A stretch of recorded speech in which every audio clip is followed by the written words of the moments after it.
Good morning, welcome to news analysis. నేను జ్యోత్స్న. డిస్కషన్లోకి వెళ్లే కన్నా ముందు వివిధ పత్రికల్లో వచ్చిన వార్తా కథనాలను ఒకసారి చూద్దాం.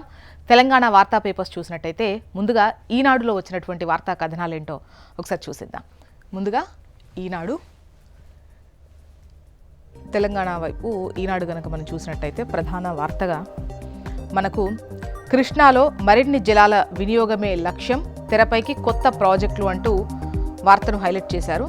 గతంలో అధ్యయనం, సమగ్ర ప్రాజెక్టు నివేదికల తయారీకి ఉత్తర్వులిచ్చి ముందడుగు పడని ప్రాజెక్టులపై రాష్ట్ర ప్రభుత్వం దృష్టి సారించింది అంటూ ఈ వార్తనిచ్చారు.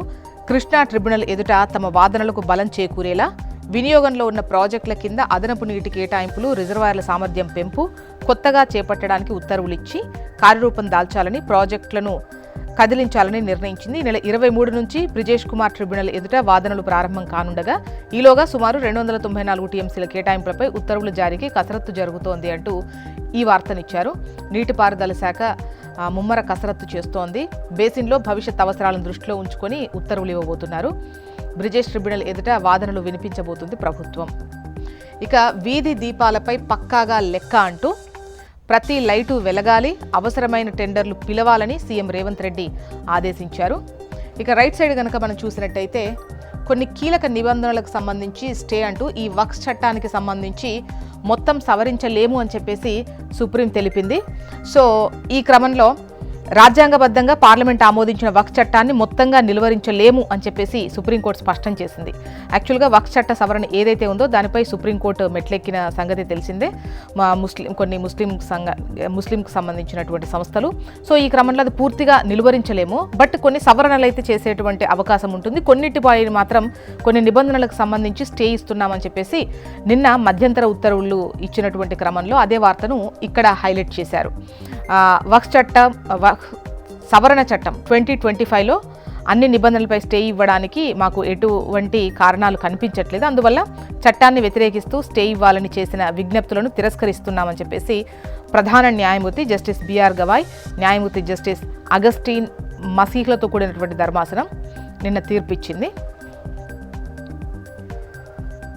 మరోవైపు కళాశాలల బంద్ విరమణ, సర్కార్తో చర్చలు సఫలమయ్యాయి.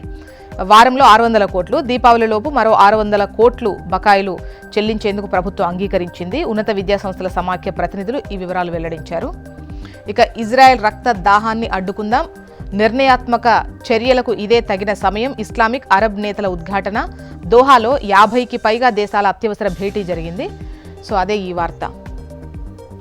ఇక ఇవాల్టి రాత్రి నుంచి ఆరోగ్యశ్రీ సేవలు నిలిపివేత, ప్రైవేట్ ఆసుపత్రుల్లో బంద్ చేస్తున్న TANSHA ప్రకటన.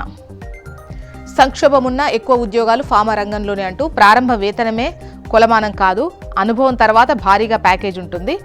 అయితే డైరెక్టర్ ఆచార్య USN మూర్తి ఇచ్చినటువంటి ఒక ఇంటర్వ్యూను, ఫార్మా రంగంలో ఉద్యోగాల కల్పన ఏ విధంగా ఉంటుంది అండ్ ప్రారంభంలో ఏ విధంగా ఉంటాయి వేతనాలు, ఆ తర్వాత ఏ విధంగా నిలదొక్కుంటే భారీగా ప్యాకేజ్లు అందుతాయి అనేది ఇది.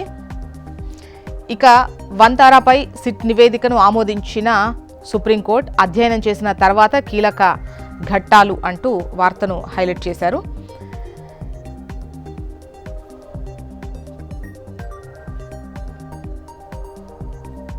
నెక్స్ట్ ఆంధ్రజ్యోతి చూద్దాం. ఆంధ్రజ్యోతిలో మనకు టాప్లో వక్ఫ్ చట్టంలో కీలక నిబంధనల నిలిపివేతకు సంబంధించి వార్తనిచ్చారు. ఇస్లాంను కనీసం 5 ఏళ్లు అనుసరిస్తేనే ఆస్తిని వక్ఫ్ ఇవ్వాలన్న రూల్పై స్టే ఇచ్చిన విషయాన్ని ఇక్కడ ప్రస్తావించారు. ఇక ఉన్నత విద్యా సంస్థలకు 600 కోట్లు, ఫీజు రియంబర్స్మెంట్ బకాయిల విడుదలకు సీఎం రేవంత్ ఓకే అంటూ ఈ వార్తను హైలైట్ చేశారు. నెక్స్ట్ నమస్తే తెలంగాణ.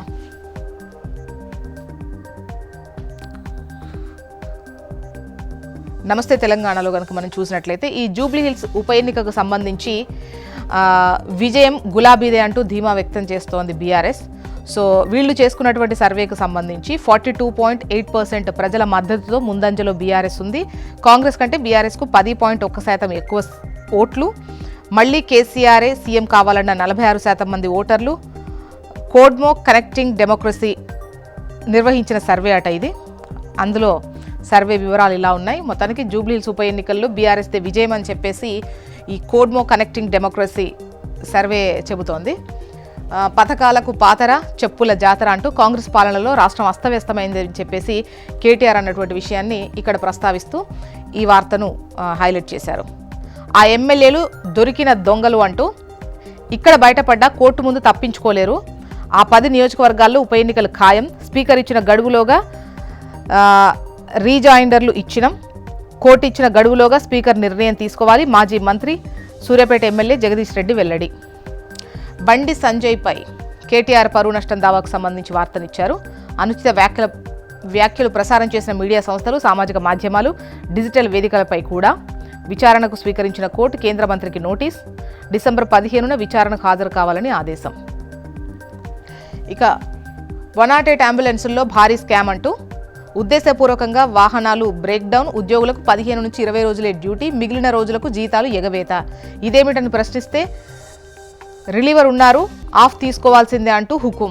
మెయింటెనెన్స్ డబ్బుల్లోనూ గోల్మాల్ జరుగుతోంది అంటూ ఈ వార్తను హైలైట్ చేసింది నమస్తే తెలంగాణ. Coming to Hans India. ఇక్కడ వర్క్స్ సంబంధించి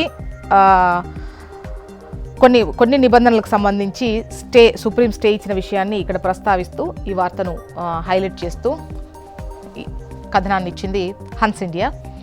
supreme court stays work act partially, refuses to put blanket stay on the act, suspends key provisions of contentious law, provisions empowering district collector, and 5-year Islam practice clause put on hold. And the next news, government to crack wipe on professional colleges. 90% of engineering colleges violated norms for management quota seats. Officials. More than 7 crore ITRs filed so far. Netizen complaints of glitches in e-filing portal. ఇక AP వార్తా విశేషాల్లోకి వెళ్దాం. AP వార్తా విశేషాలు చూస్తే మనకు ప్రధాన వార్తగా ఇక్కడ యూరియా వాడకం తగ్గిస్తే బస్తాకు 800 ఇస్తాం. ఎరువుల విభాగాన్ని ప్రక్షాళన చేయకే ప్రస్తుత సమస్య. అవసరమైతే రబీలో రైతుల ఇళ్లకే యూరియా. ఖాళీగా ఉన్న కాలనీల భూముల్లో ఎంఎస్ఎంఈలు.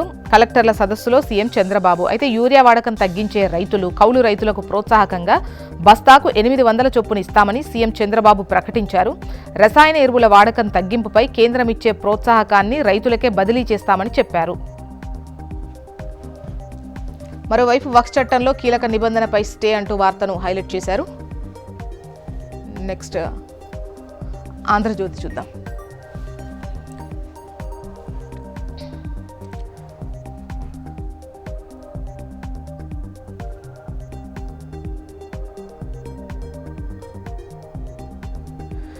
బాధ్యత కలెక్టర్లదే అంటూ ముఖ్యంగా ఇవాళ కూడా ఉంది. ఇవాళ కలెక్టర్ల సదస్సు ఉంది కదా. సో ముఖ్యంగా పల్లెలు, పట్టణాలకు సంబంధించి ఏ విధంగా ముఖ్యంగా పల్లెల్లో క్షేత్రస్థాయిలో సిచ్యువేషన్ ఎలా ఉంది ఏంటి అనేది కలెక్టర్లు ఎంత బాధ్యతతో వ్యవహరించాలి అను పలు సూచనలు చేసినటువంటి విషయాన్ని ఇక్కడ హైలైట్ చేస్తూ బాధ్యత కలెక్టర్లదే అంటూ సీఎం చంద్రబాబు నాయుడు చెప్పిన విషయాన్ని ఇక్కడ హైలైట్ చేశారు.